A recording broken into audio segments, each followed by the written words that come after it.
Hey guys, this is Shannie McCabe from Botanical Interest. Today we are here in my Central Florida garden and we are going to do a little harvest tour. We're going to buzz through the property, check out the various gardens, see how things are looking, and find out what we can harvest to make a beautiful salad. So let's start off in the raised bed garden. So the raised bed garden is looking pretty good. Things were definitely knocked back because of that really cold February that we had. It is definitely not chilly here anymore by late March. So let's check out what we have ready to harvest and what we're looking at. I am having a little party with some family friends. They're gonna be coming over and I wanna serve a really nice salad. So I am going to harvest some of these beautiful lettuce heads. These are buttery and soft. April is a gorgeous month. Now, when I harvest head lettuce, I'm going to just snip it right at the base with my scissors. And I'm going to just gently roll these lettuce heads in my damp paper towel. This is going to keep them best preserved. Next up, I've got some carrots. We are going to actually thin my carrot patch out a bit. So we're gonna pull some extra tiny carrots to make sure that my other carrots are going to have enough room. I actually have a second carrot patch in my grow bags that is coming along much faster because they were planted a few weeks earlier. So we're going to rely on the other carrot patch for our sizable carrots, but here we're just gonna do a little carrot thinning, a little chore in the garden, and since we've got them, we're gonna eat them. Looks like I'm gonna have so many carrot thinnings here that I'm gonna have to make a carrot top pesto. Now, for years and years, I've always read about carrot top pesto, and people would always ask me, how do I eat my carrot greens? I hate to see them go to waste. Now, when you have a mature carrot and you try to make a pesto with the greens, it doesn't come out very good because mature carrot foliage is really woody and tough, and it's got almost some tomentose hairs on it. This is a great time to make a carrot top pesto. I think I'm gonna give mine a shot this season. I'll use some pumpkin seeds. We'll have to add lots of Parmesan cheese to make it really, really tasty. Carrot top pesto, it's not always been my favorite, but when you give it enough love and when you harvest the thinnings when they're super small and tender, that's the best recipe for success with a carrot top pesto. I discovered that my 4.5-year-old loves dill. I think it's because she's a huge fan of pickles. And I also just introduced her to tzatziki. Tzatziki is that delicious kind of lemon, cucumber, yogurt type dip. And adding some dill into tzatziki really gives it that signature tzatziki flavor. I'm probably mispronouncing that, I do apologize. So let's grab some dill because we are gonna make some tzatziki this weekend with my daughter. I might even put some in our salad dressing.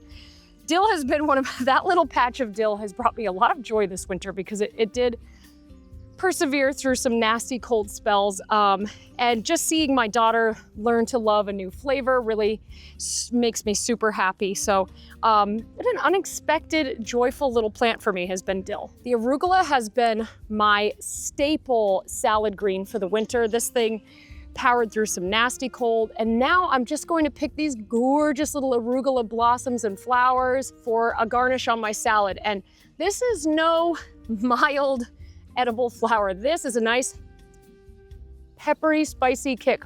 This stuff is great for your gut health and it's really extra tasty and spicy. I love a spicy kick. I'm trying to teach my kids to love spicy brassicas. They actually really like these spicy flowers. So let's definitely grab some of those. Speaking of edible flowers, I put so many pansies in my raised bed garden this winter because we had the coldest winter we've had in a long time. Things were drab and gray out here. I needed some color quick, so I popped pansies in everywhere I could. Pansies are an edible flower. They make the most adorable garnish. We're going to have the cutest salads with these pansies, so treat these like we treat the lettuce, where we're going to gently place them in the damp paper towel. Try not to smush them, try not to get them too wet. The centerpiece of my garden is the pea trellis, the PTP. And the other half didn't do so well, and I've already pulled them out and replaced them with some Mexican sour gherkin, which can take a lot more heat. They're just starting to germinate. So we're just gonna harvest the big ones today for our salad. My daughters absolutely love picking peas in the garden. Who doesn't? Peas are one of the most cold, hardy crops, but they are no match for a Florida spring. So I'm trying to harvest and enjoy as many of these as I can before they go away. Now, I had a bit of a late start on this Hinona Kabu turnip, but I really like this type of turnip. It is super long. So this is not your typical round turnip. These are long and pointy. They start purple and they kind of taper off to an icicle white shape. They remind me of like an icicle radish, but this is actually botanically a turnip. They are mild. They're milder than like a long season turnip, but they have like a juicy crunch that I'm pretty obsessed with. This is an excellent ingredient in stir fry, but I'm gonna have them just medallioned in my salad. They're absolutely fantastic, and I'm not gonna skimp on eating the greens. The greens are tasty too. And actually, I have one more plant here to make with tea. This is a perennial. This is an agastache. It's a member of the mint family. This one is actually really impressing me because it is behaved as a perennial here in Central Florida. So it has survived not only the extreme hot, but the extreme cold. So it seriously passes the vibe check for Central Florida. This one's called Agastache Navajo Sunset. It makes these really beautiful green, really beautiful orange flowers. It smells amazing. That's about it for the raised bed garden. Let's check the rest of the property. So the tomatoes are just coming up. There's absolutely nothing to harvest there. We have a little bit of basil interplanted with the tomatoes, and we can harvest some basil. So my basil bunches are just starting out. This is gonna be more of an accent rather than doing like a full-blown pesto. Maybe I'll cut my carrot tops with some basil in my pesto to make it kind of like a basil carrot pesto combo. That might make it a little more palatable. Might just make the carrot tops a little more edible. Here's one that's looking very happy. This is my lacinato kale, Nero di Toscano kale. Dinosaur kale, it's also known as. Now this is unbelievably good, high quality right now, absolutely pest free. That's thanks to the nice cold winter we had and the fact that we haven't gotten into the real heat of summer yet. So I am enjoying lots of kale salads right now. I throw kale in my eggs every morning. A little bit in the smoothie action. I have just been nomming on the kale, trying to enjoy it while I can because this is a heat-sensitive brassica. It's not gonna last particularly long. Things are gonna start to get buggy and muggy out here, and the kale's gonna take a nosedive.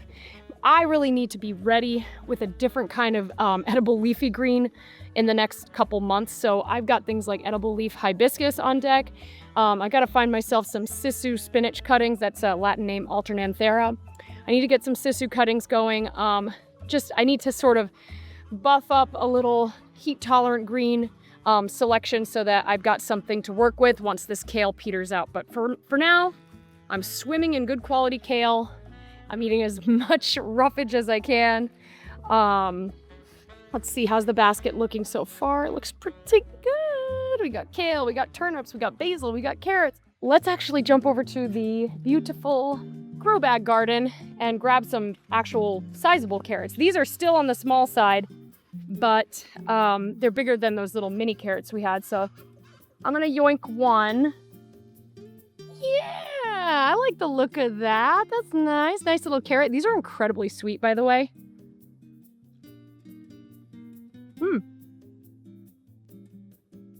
A little dirty, sugary sweet, absolutely amazing. I'm gonna grab just a couple of these carrots. I don't need too many because they're honestly still on the small side. I wanna let them size up. And they've already been thinned out, so I don't need to pull any for thinning reasons. These greens are getting a little hairier, a little tougher. They won't make as good a pesto, but that's fine because they're already mature and ready to eat their roots. This bed behind me, it has mostly beans, a couple straggling onions, and some melons. I'm going for some honeydews and cantaloupes out here. Those are just like the cucumbers. They're very beginning of their growing stage here, and so nothing to harvest. Now we are looking at a big, beautiful basket to make a wonderful meal. I'm gonna throw this together, make a wonderful salad. Might grab a couple mulberries from my tree. And that is our beautiful April harvest. I'm so glad you all could join me on this little garden walk and talk. I look forward to checking in and seeing what we have at the end of April. I like these monthly check-ins. It's a great way to just sort of take stock. And I hope you're all staying cool and getting ready for a wonderful summer.